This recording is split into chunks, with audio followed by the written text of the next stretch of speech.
I wasn't expecting to actually cover this build for a little bit because I've been waiting for a single unique item that really helps to set it off, but currently level 93, I'm in a tier 55 dungeon, we're having absolutely no problems, so I figured I'd introduce you to the Infinimist build. This is something that was from the way before times, and after they had nerfed Explosive Mist into the ground, it didn't immediately seem like it was an option or immediately apparent. But it turns out if you stack enough lucky hit chance and you proc enough abilities, you can run Infinite Blood Mist. So this is something that you saw me reporting on a very, very long time ago, and it's what I thought was quite literally going to be the strongest build. Now, I imagined it as a form of Bone Spirit build, and I do think that you can still do that, although the points are a little bit tighter. I'm not exactly sure how I would implement it. But what I want to do is I just want to finish this dungeon so you can see the gameplay. I'm going to go over how I have it built right now, let you know what I'm missing and how I would change it, the Paragon tree that I'm going to have for it. Obviously, eventually I'll have a max roll build guide up on this, hopefully soon, but I'm going to have timestamps down to everything below. You can go ahead and look at each individual part.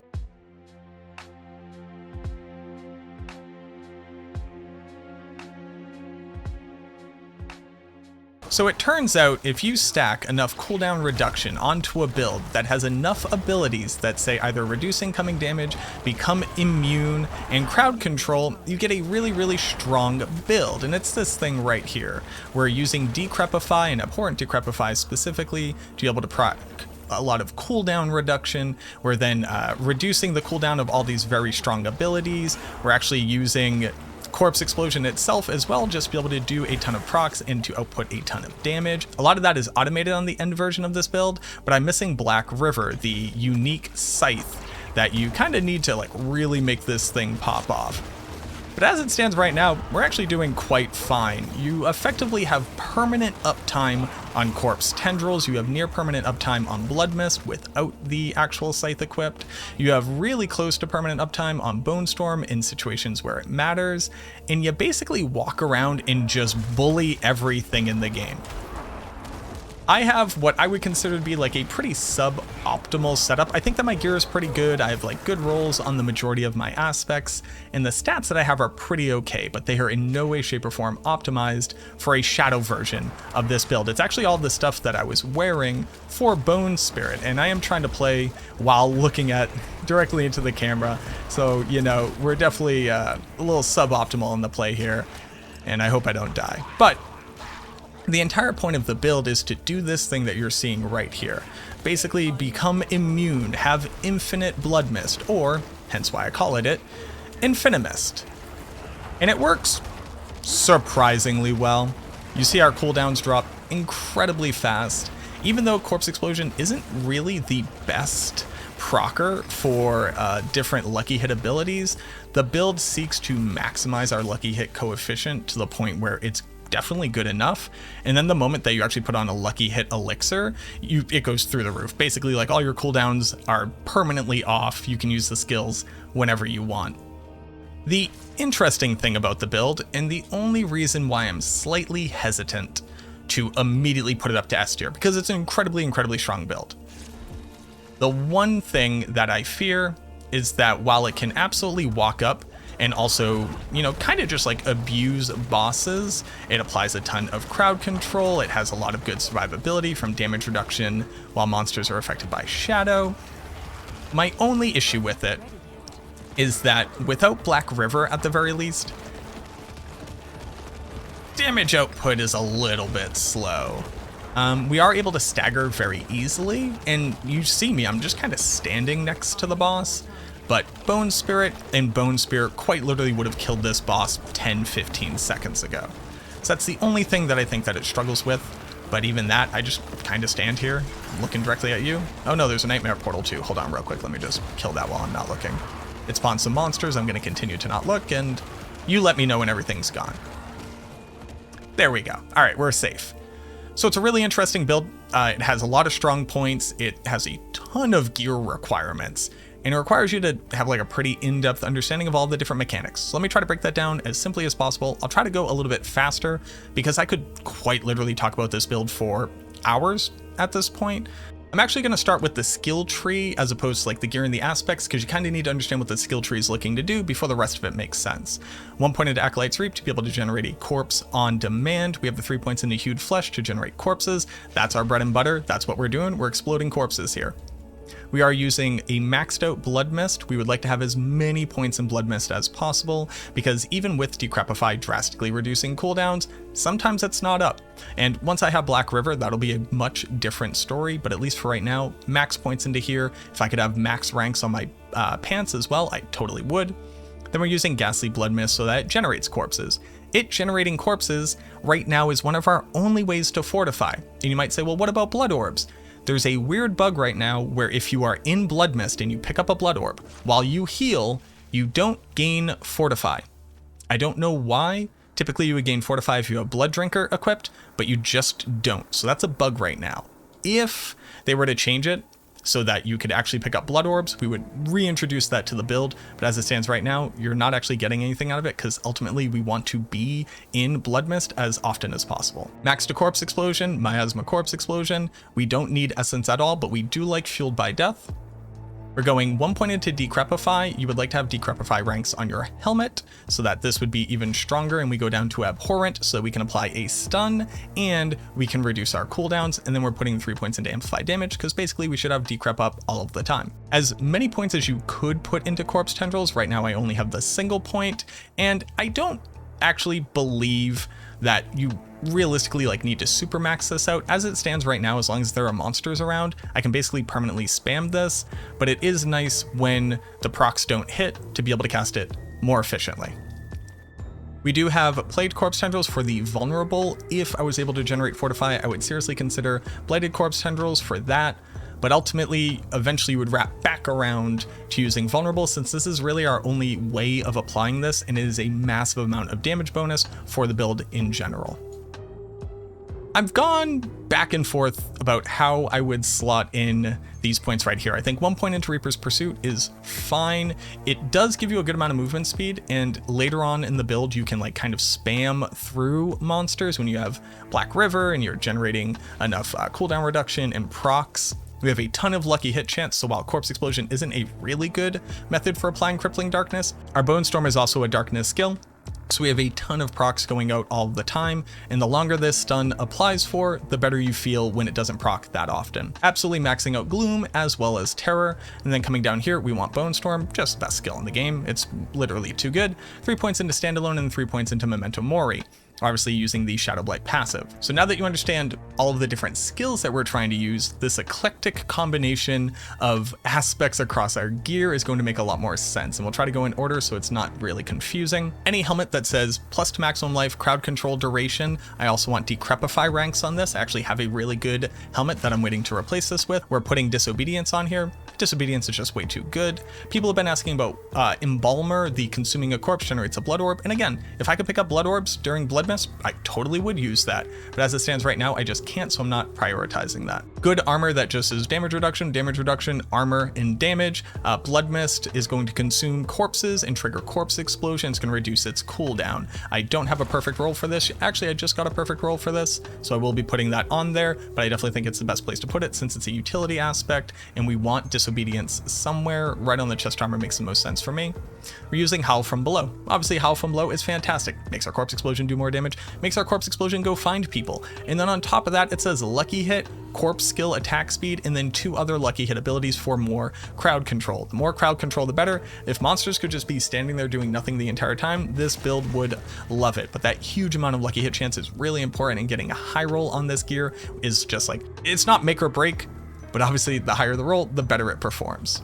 On the pants, I currently have Corpse Explosion ranks as well as Bone Prison ranks, and then damage reduction and damage reduction. I would like for this to say Corpse Explosion and Blood Mist if it could, and then still have the damage reduction on it. And then we're using our Shielding Storm aspect here. For the boots, where we get the massive amount of movement speed whenever we use Blood Mist, is from having Ghost Walker on here. So for these, Corpse Tendrils ranks are fantastic. Again, a little bit of like diminishing returns of value, but at least for right now I really like it. Ultimately I think I would want these to say like damage reduction, movement speed after killing an elite, and then kind of anything else. I do like Evade generates movement speed, especially when Blood Mist is off of cooldown. Also, it's just good for running around town very quickly, but you could also do multiple evade charges if you need those for survivability. And Ghostwalker is in your Codex of Power. I just do not have a higher roll of this, but once you get the 25% max roll on this, when you use Blood Mist, you absolutely zoom forever, so it feels really nice. For the amulet, right now I have damage reduction, crowd control duration. In Gloom, I would like for this to say +2 corpse skills if I could.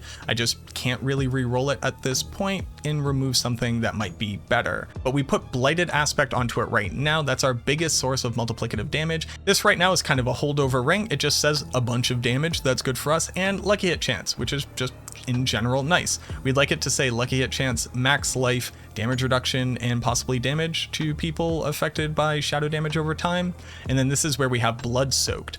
Blood Soaked is not only going to remove the movement speed penalty from Blood Mist, but it's also going to cause it to deal shadow damage, which helps to proc Shadow Blight a ton. So not only is this just great for mobility, but it drastically improves our output of overall damage from Shadow Blight proc, and then also being able to have Blighted up. Our other ring is basically just a bunch of dump stats of damage. I would like for this again to say Lucky Hit Chance, critical strike chance, probably maximum life, and then any good damage reduction or vulnerable damage abilities right now.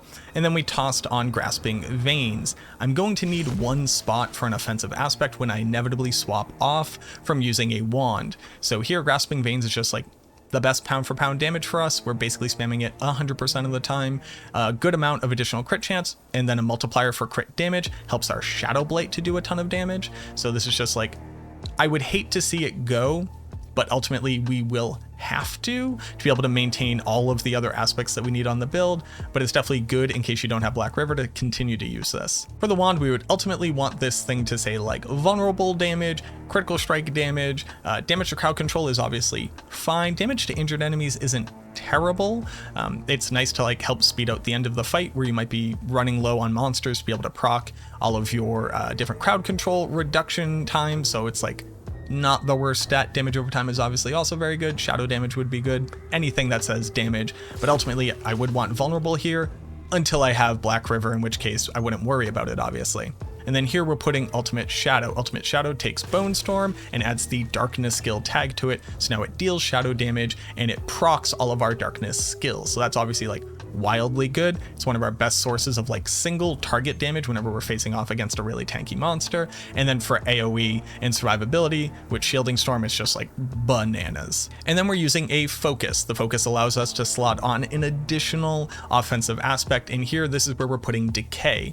Decay says that whenever your Shadow Blight procs against a monster, increase the damage that Shadow Blight does against that monster. So that's how we're able to get like really high amounts of like 6 and 7 digit crits once we have like perfect gear on here from the Shadow Blight passive.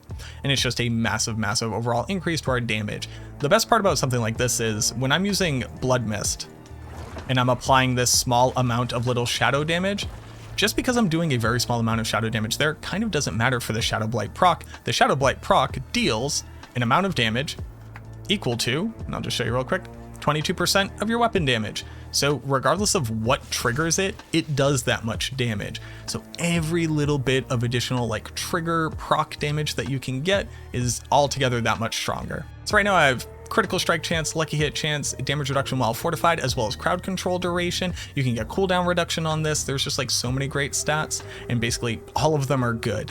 And I'm waiting to re-roll this until I have Black River to figure out exactly what I need.